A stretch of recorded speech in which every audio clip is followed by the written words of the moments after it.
Chapter 8. I couldn't decide if I should go to dinner. I didn't want to face the other kids, and I guess I was secretly hoping that one of them would come knock on my door and apologize. It never happened. Instead, I lay on my bed, looking at the faux porthole while we broke orbit and headed to wherever the Granari homeworld was.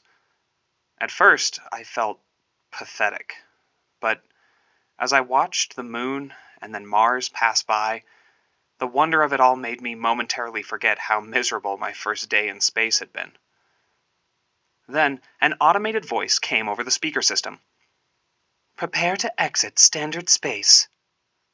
I was trying to decide how exactly you prepare for something like that when there was a flash of light, but in my mind, not on the screen. I experienced an instant of vertigo in which I felt I was falling and flying and tumbling, even though I hadn't moved an inch. Up and down were reversed, and I felt pressure as if my entire body were being squeezed down to the size of an egg, but also erupting out of my skin. The sensation was weird and vivid, but only lasted a fraction of a second. Meanwhile, the wall screen didn't turn off so much as vanished. Where there had been a simulation of a porthole seconds before, now there was a blank wall. We were in hyperspace, or whatever it was, which meant I was one of the first human beings to ever exceed the speed of light. I wanted so much to talk about it with someone, to toast this incredible achievement with intergalactic colas. But here I was, alone in my room. Soon after, I heard the door to the common rooms open, and the others talking and laughing, and worst of all, whispering. I lay there, trying to decide which would be worse, seeing them in the mess hall or going without food. I decided to go without food. What would I do if I were at home feeling lousy about my life? I laughed as I thought about it. Maybe I'd talk to my mom, but most likely, I'd reach for some sci-fi to distract me. Now here I was, living the dream. I wouldn't say the dream stank, but it was certainly stinkier than I had hoped. I activated my data bracelet and began to search for games. Maybe I could take my mind off my woes with a little cool, high-tech diversion. These Confederation guys could build starships, run rings around the laws of physics, and construct machines that allowed me to speak to creatures from another world. Their computer games would have to be immersive and thrilling. I had visions of being transported to realistic environments, swinging my +3 battle axe of doom. The sights and sounds and maybe even smells of the game world so vivid that they were indistinguishable from reality. As it turns out, being part of an advanced civilization does not guarantee your games won't be pathetic. I figured out pretty quickly that I was hooked into the ship's network, so maybe that's why there wasn't much to choose from, but even so, I was unimpressed. There were a bunch of basic board and peg and stone and token games, the cultural equivalents of chess from a few dozen worlds. I saw the one with cubes that Nyana had been playing, Strategic Adumbrations, and though the text assured me it was one of the most popular games in the Confederation, it looked dry as dust to me. It was all about deep strategy, thinking multiple moves ahead, and that felt more like work than fun. I found a few slightly more compelling things, including a game based on the idea of spreading galactic culture to other worlds, and the mechanics were actually kind of similar to Settlers of Catan. There was a game using tiles that had the strange title of Approximate Results from Endeavors. Each tile had a monetary value or was worth points or could perform actions, which made it kind of like Dominion. There was also a dueling element, which reminded me of Magic the Gathering. I spent about an hour playing against the computer, and then I went on to the shared network and played against someone with the codename Yistip for another hour or two. There was a chat function, but I felt too shy to activate it, so I never talked to this Yistip. Even so, I learned a few things about the game from him, or her, or it. After we'd played for another 2 hours, I went to sleep. A late night of gaming, just like home. The next morning, I woke up early, a side effect from the longer day, I suppose. I was hungry from having skipped dinner the night before, and I wanted to avoid the self-impressed trio, so I threw on some clothes and went in search of breakfast. Using my data bracelet to guide me, I found the guest mess, a small room where they'd set out food with which we were already familiar. Some canned fruit and bread and cheeses. It was nothing exciting, but it was edible. I had the feeling they were going to great lengths to accommodate Earth tastes, and I hoped when we got to Confederation Central there would still be food that looked like, well, food. I wolfed down a muffin and canned peaches and some OJ, and then got out of there before I ran into anyone who might be inclined to exclude me. Just before 0800, I followed the directions from my data bracelet, which projected a translucent yellow path onto my HUD, and headed out to meet the captain. I made my way to the stairwell and up 3 flights. Then I stepped out onto the bridge, where I did some primitive planet gaping in wonder. It didn't look exactly like the bridge of a science fiction ship, but it was awfully close. Maybe a little less Enterprise and a little more Space Battleship Yamato. Captain Quessels sat in a chair in the center of the room, a table containing a variety of instruments and screens which she fussed with perpetually. About 10 feet in front of her was a series of consoles at which sat 4 aliens, and there were more workstations along the walls. On the bulkhead, directly across from the captain, was a massive front screen, depicting the forward view of the ship. And all around it were dozens of smaller screens showing various alternate views of machinery inside and outside the vessel, scrolls of text, numerical readouts, and graphical displays. "Good morning, Mr. Reynolds," the captain said. "How do you like our ship?" "It's pretty great," I said, absolutely meaning it. "I like to think we don't do too badly," she said, raising her trunk, almost certainly a smile. Some of the aliens looked at me, or pointed ocular orbs or waved sensory stalks in my general direction. I wanted to think I was being paranoid, but there was no getting around it. I heard the word random whispered several times. The captain turned to look at me. "Where would you like to begin?" What exactly was my most pressing question? I decided to start with the basics. How do we travel faster than light? She rose from her chair and walked me over to where an earthworm with limbs had a station.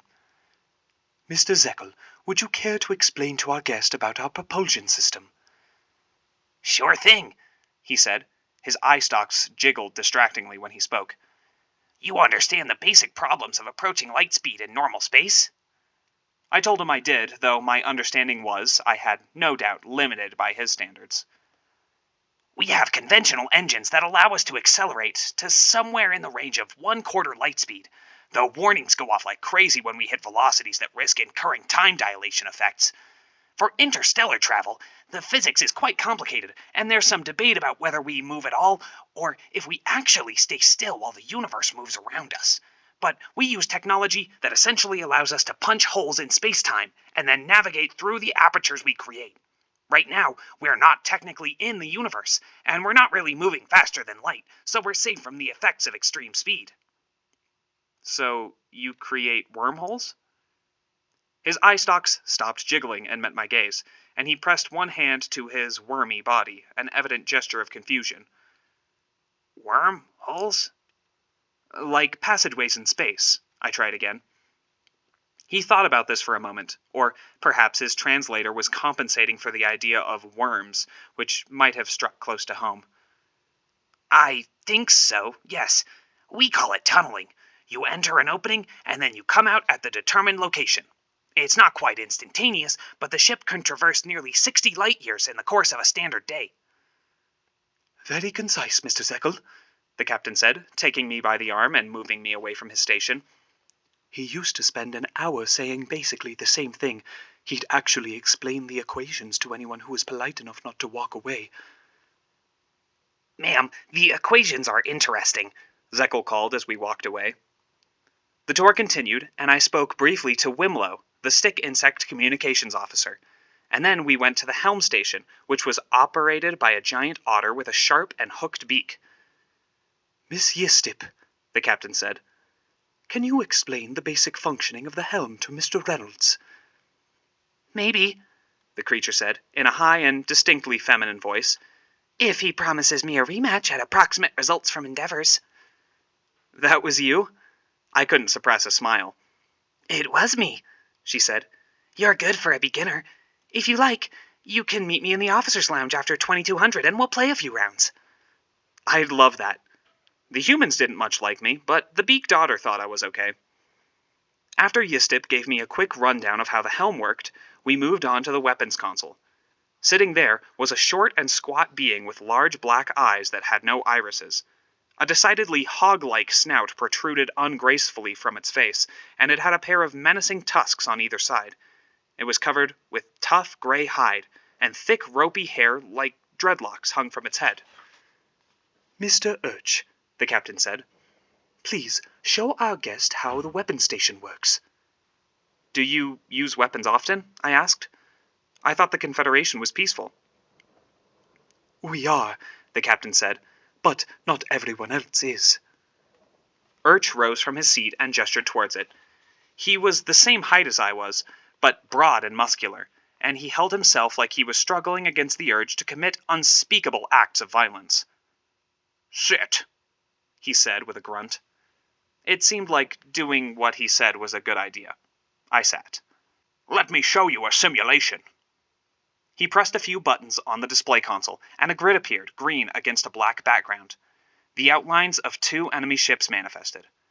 On the right side of the panel were multiple weapon sources, while data about distance, shielding, speed, and posturing of the hostile craft scrolled on the left. "Many ship functions are automated," he said. "But in combat, all targeting and weapon discharges must be handled by a sentient." "The computer can't do it more accurately?" "No," he snapped, as though the question offended him. "It is standard ship design to vent radiation exhaust, which distorts an enemy's sensor readings. There is no known way to compensate. Targeting must be done by cruder means. It's not a task for all beings. To operate the weapons, you need a steady hand and a fierce heart." One of the enemy ships turned and fired some sort of weapon at us. The left side of the screen relayed information on damage. "Here is an enemy ship. It will destroy us if we do not fight back," Urch said with a grunt. "You tap on the ship to target a particular sector." He placed a long, clawed, and strangely delicate finger on the ship, which immediately enlarged and broke down into a dozen hexagons, each marked with data like life support, or engines, or command. He tapped engines. "You then choose your weapon.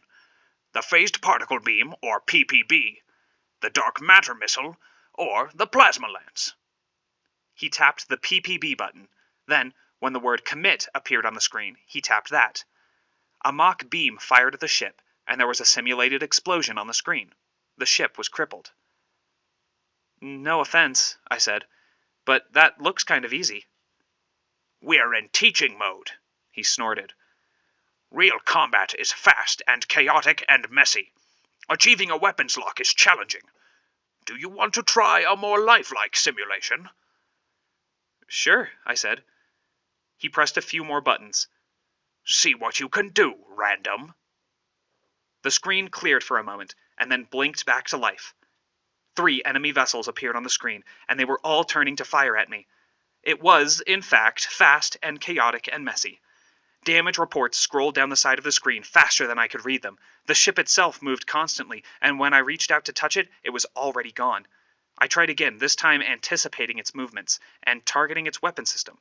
I then considered the relative merits of my 3 weapon choices, but since I had no knowledge of what each did, I wasn't sure which way I wanted to go. While I tried to make up my mind, the screen informed me that I had been destroyed. "Not so easy," Urch said with a grunt. "Can I try again?" I asked. "I see you like to lose," Urch told me. I did not actually like to lose. However, I started to feel like I understood the system a little better.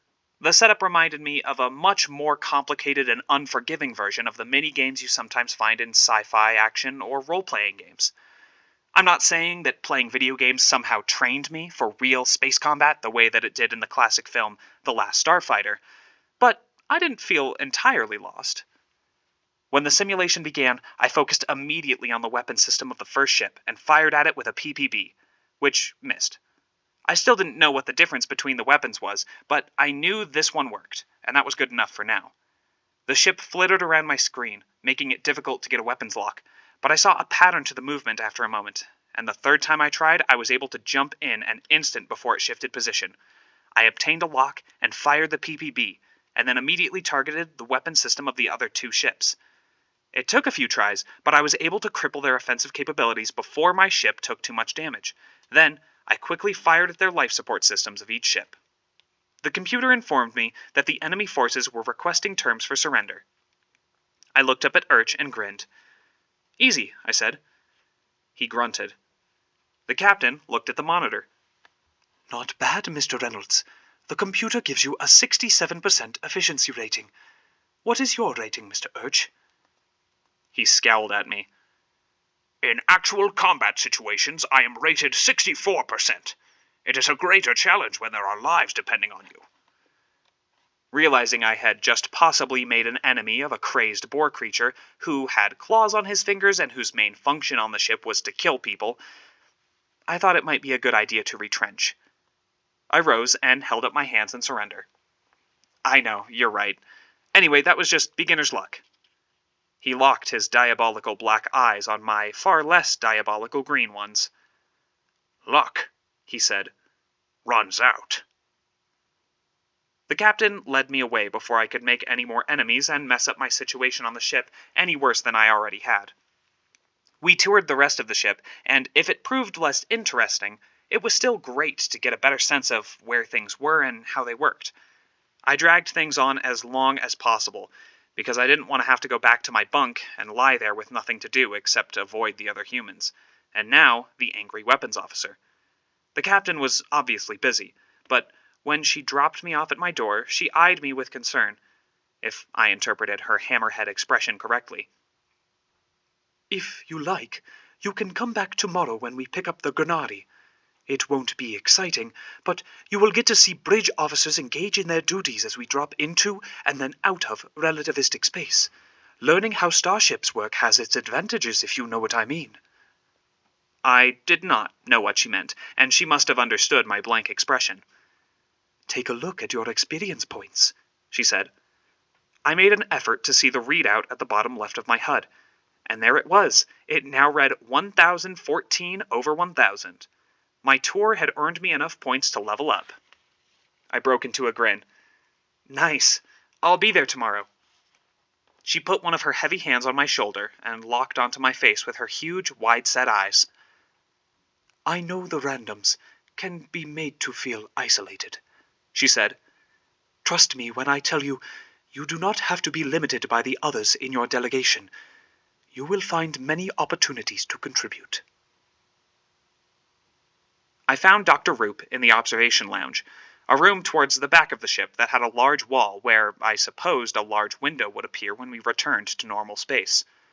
Dr. Roop had set aside his earthly business suit and now wore a pants and shirt and jacket combination of strange angles and contours. But it was, in its own alien way, quite dapper. The suit was dark olive green and the shirt red. He had a handkerchief in the jacket pocket. Everywhere he went, Dr. Roop remained a natty dresser. He was typing away furiously on a blue keyboard projected by his data bracelet, and he showed every indication of being busy, but he looked up when I entered. "What can I do for you, Zeke?" "I leveled up," I told him. "I need to know what to do now." "Congratulations!" He cleared a space for me to sit by him. "If you concentrate your gaze at those numbers, you'll gain access to the leveling process. Pick the skill you want and focus on it to select it. But before you do any of that, you're going to want to use your bracelet to study the skill tree and decide how precisely you want to advance." "Where can I look at the skill tree?" "When you go to level up, it will pull up the skill tree automatically, but we can take a look at it right here." He clicked a few keys on his keyboard, and a 3D projection of a flowchart began to hover between us. I stared at it in confusion. "I'm not sure what all this means." "It's rather straightforward," he said. "If you choose strength, the nanites will make alterations to your overall musculature, and you will become stronger. If you choose to augment your hearing, you will hear more clearly and across a wider range. You can ask the system to overlay suggestions for specific career paths. For example, if you want to move towards a career in starship operations, you could see how best to level." He typed a few keys, and various intellect, agility, health, and perception skills were now glowing yellow. So I become, like, a cyborg? Part machine? I was both terrified and excited by this prospect. "Not at all. Dr. Roop explained. The changes are biological. There remains no mechanical superstructure to prop up the new skills. The nanites simply alter your muscular fiber, optic nerves, synaptic firing rates, and so on in order to increase, if only marginally, your capacity in whichever skill you select. You must have some ability in the first place, of course. The members of your species cannot, for example, sense electromagnetic fields, so augmenting that skill would be pointless. I nodded. Just how much stronger or smarter will I become?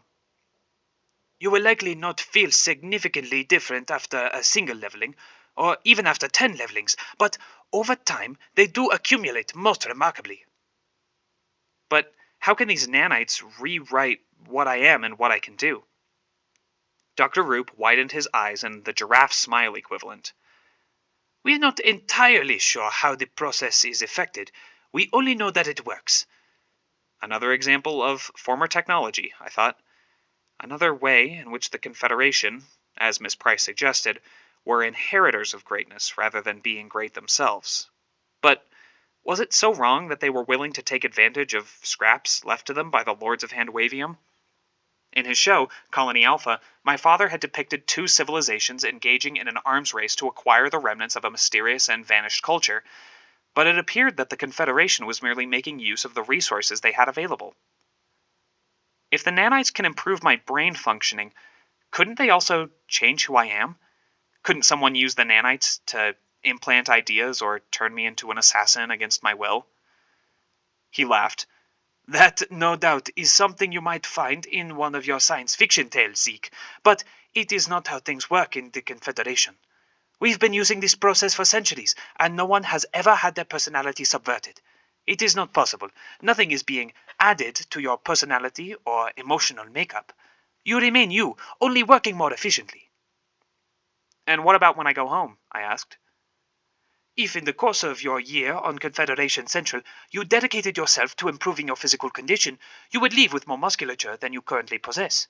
If you dedicated yourself to learning, you will improve your intelligence. We would not seek to take those organic improvements away from you. This is similar. You will have earned the changes you make, so they are yours. The nanites, however, will be neutralized, so you will not be able to continue to use the skill system. Now that was interesting. Did I want to level up in ways that would best help me here, or so that I would have an advantage when I got back to Earth? Probably the first option, since if I didn't help my planet get into the Confederation, I'd just be wasting the opportunity I'd been given. Knowing that, however, didn't help me figure out what skill I should choose. That seems like a huge decision, I said. Do I have to make it now? No, of course not, he said. You'll keep accumulating points, but if you don't apply skills, your level won't change. Everyone will think you are still level 1. You may consider that embarrassing. I don't care about that, I said, though of course I did. I didn't want Charles and the rest thinking I was stuck on level 1, though I also didn't want them to think level 2 was the best I could do. I looked at the skill tree again and thought about those final options at the bottom. Former strength, former intellect, former agility. Is it better to diversify, I asked, or to try and max out a single skill? I mean, what if I just wanted to work towards being as smart as a former? Oh, you won't reach the former levels. It is not possible. Then why are they on the chart? Dr. Roop lowered his neck, which I began to realize meant he was feeling apologetic or uncertain. They are theoretical maximums, not achievable goals. You can only choose the former achievements when you have otherwise completed 7 of the trees. That means you would need to be level 75, and then, having reached 75, you would have to level up yet again. It cannot be done. Sentient races do not live that long. So, no one has ever done it? Not since the time of the formers, and perhaps not even then. The greatest known level ever reached is 66, and that was centuries ago. A being reaching 60 is a Confederation-wide media event. It happens only once or twice a generation. I've never personally met anyone over level 54. The Confederation had clearly inherited the system and not played around with it very much. Are you telling me that with all your technology, no one has ever tweaked the system? Created a God mode like in a video game so you could max it out? The skill tree is one of the fundamental cornerstones of our culture. In many ways, it defines who we are, beings who achieve and improve with hard work. Tampering with it would be a most serious crime. Bring the system to Earth, I thought, and some hacker would crack it in 2 weeks. Half an hour after that, you could pirate former status on the internet. I didn't mention this, since it would not be doing me or my planet any favors. What skill should I start with? I asked. It depends on what you want to achieve, he said. If you're not worried about how you look, it may be best to wait until you reach the station and get a better sense of what kinds of tasks you want to pursue. But don't put off too long. Keep in mind that accumulating skills makes reaching new levels easier. Even if you can't sense your growing improvements, they make a difference. Perpetual hoarders keep their option open, but ultimately fall behind. Okay, I'll think about it a little more.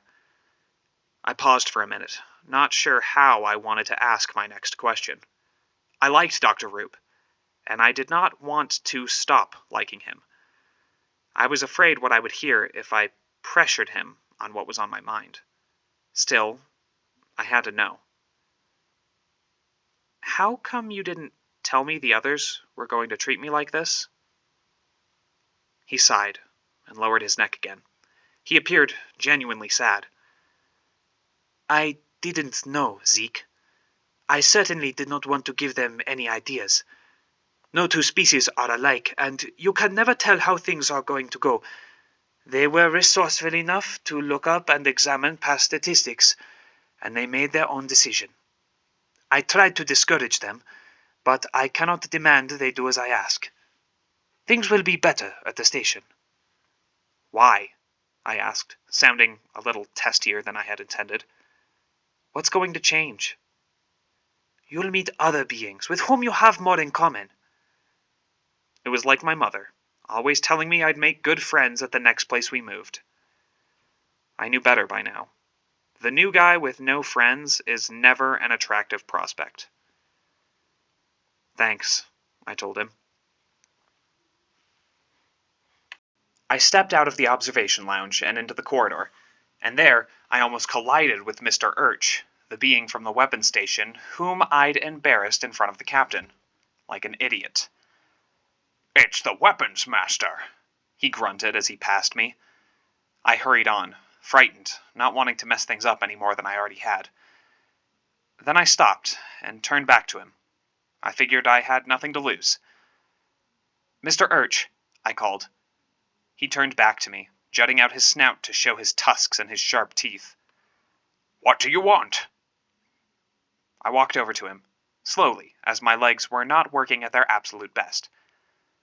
"You were being nice when you showed me how to work your station, and somehow I did okay, and I know I looked like I was trying to show you up.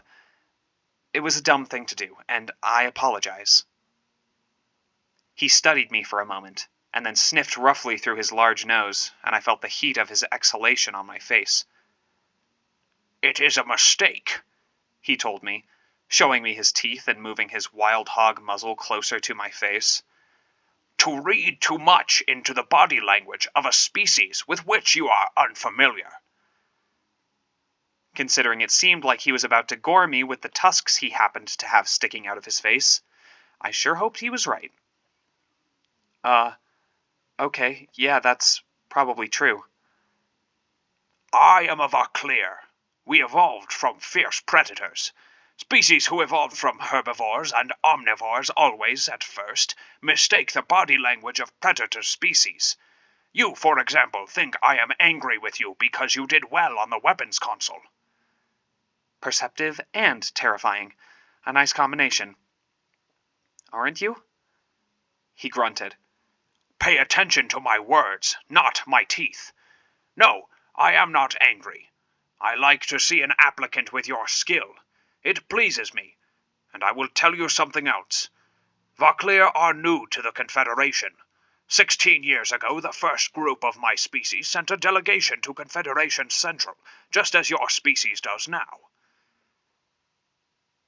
He seemed no less intimidating, but what he was saying made him less scary.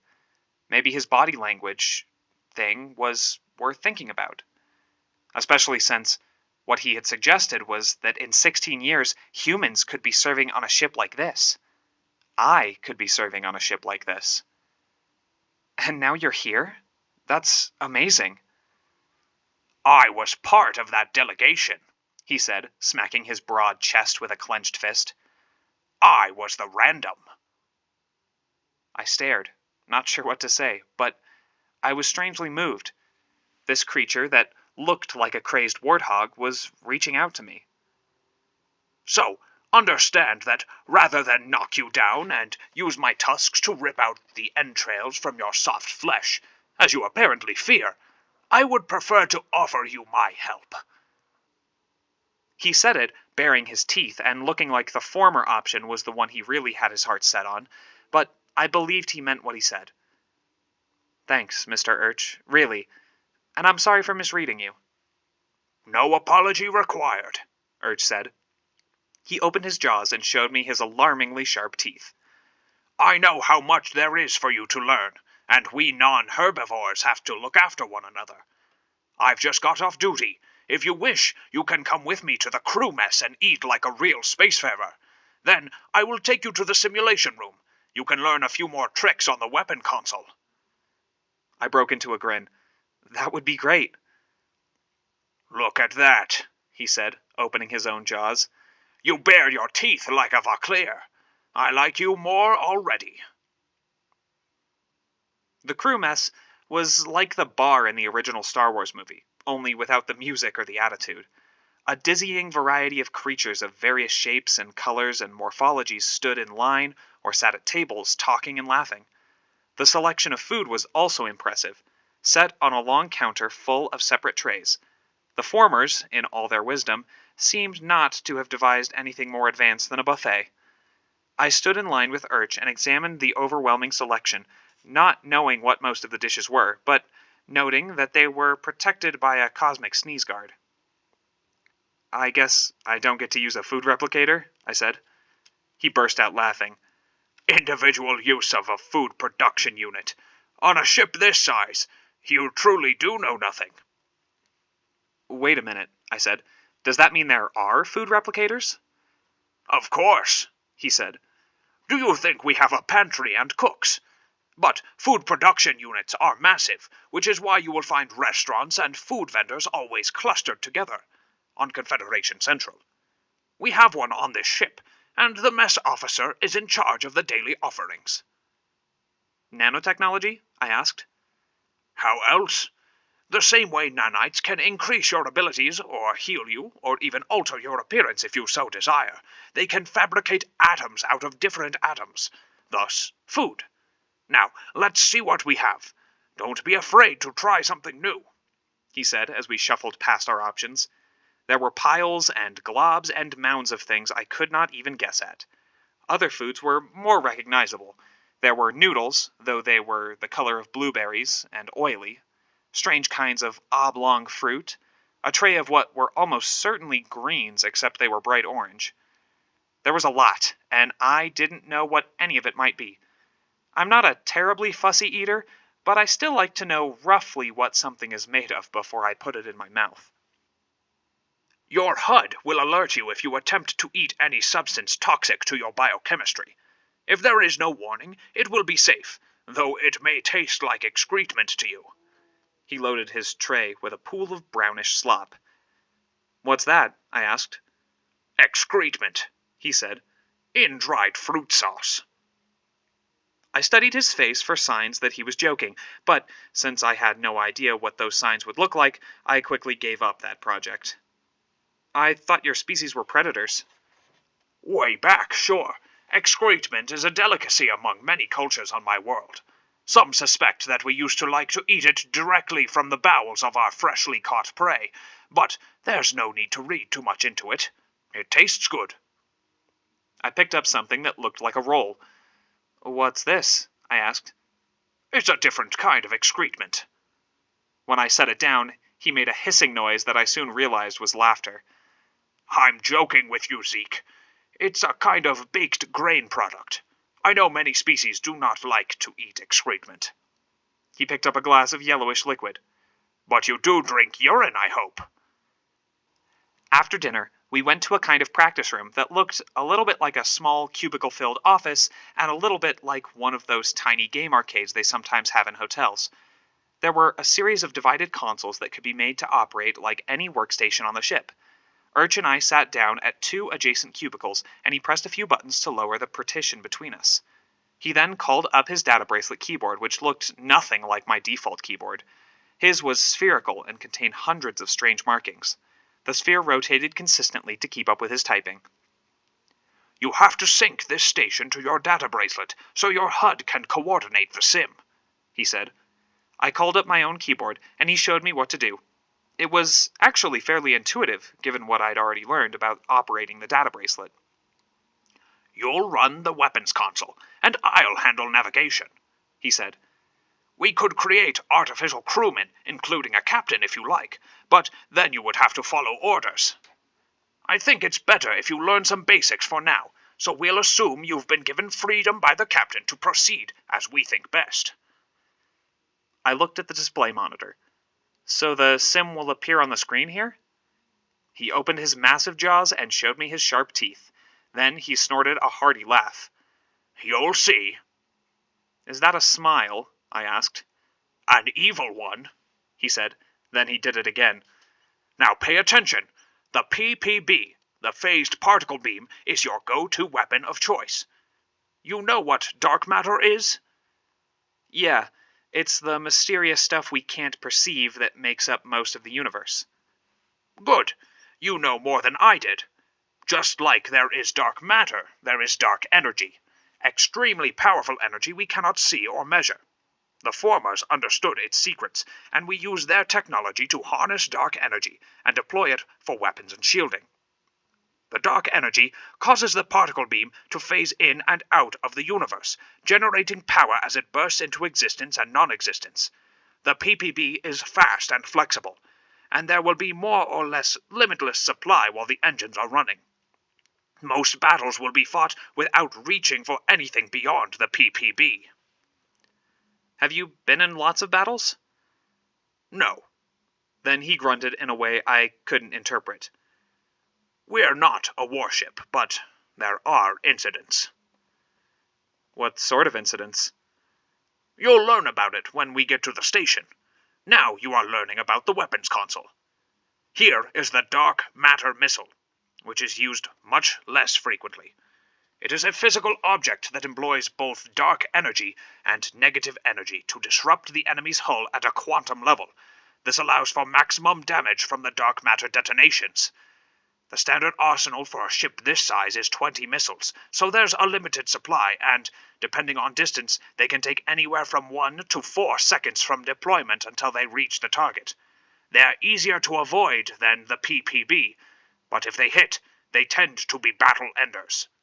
Keep in mind that these missiles are expensive and dangerous to produce, so in real-world situations, they are not deployed lightly.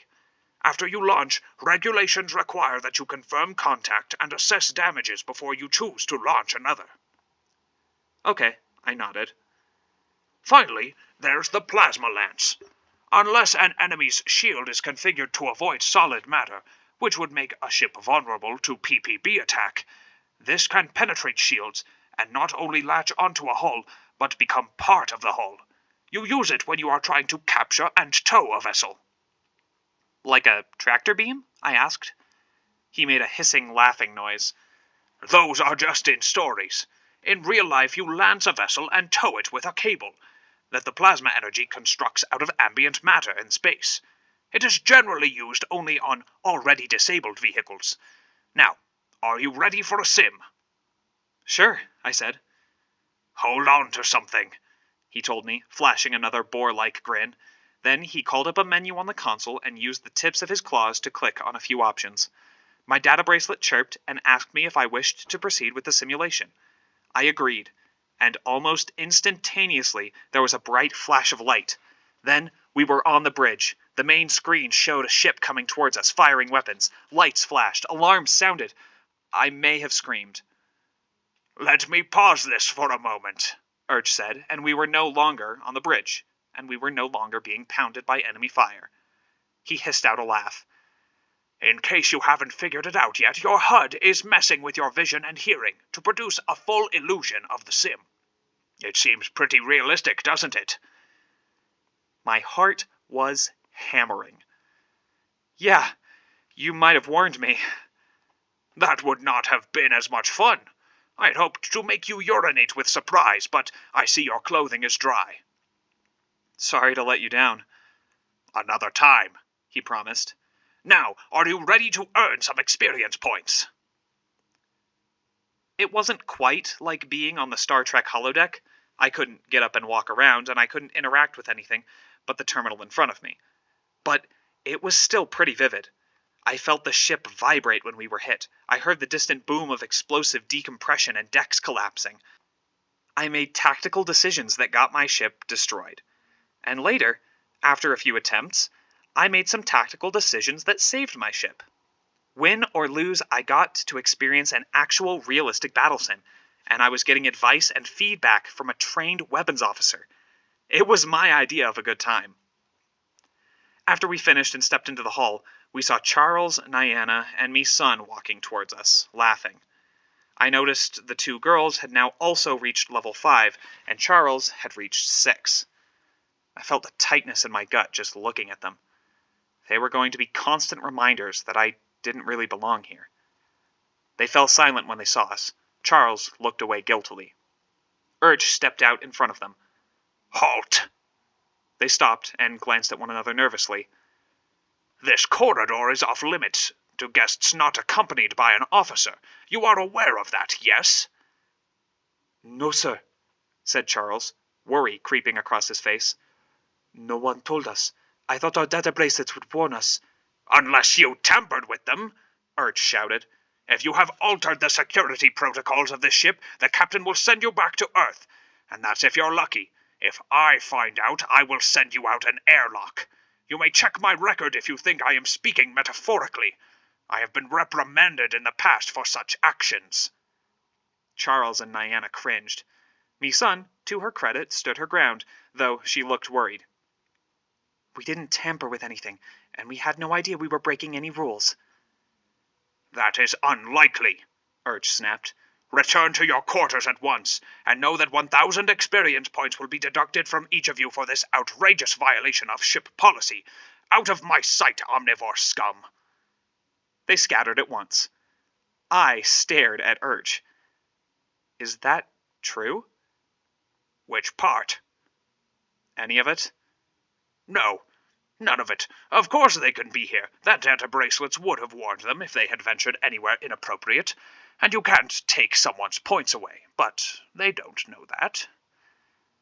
And throwing people out of airlocks? That I do all the time, he said with a hissing laugh. As we proceeded down the corridor, Urch explained that he did not enjoy playing games like Approximate Results from Endeavors, which he found insufficiently violent. But he walked me over to the officer's lounge and watched while Yistip and I played for about an hour using the colorful tiles, which were a little bit smaller than playing cards and made a satisfying slap when I set them down on the table.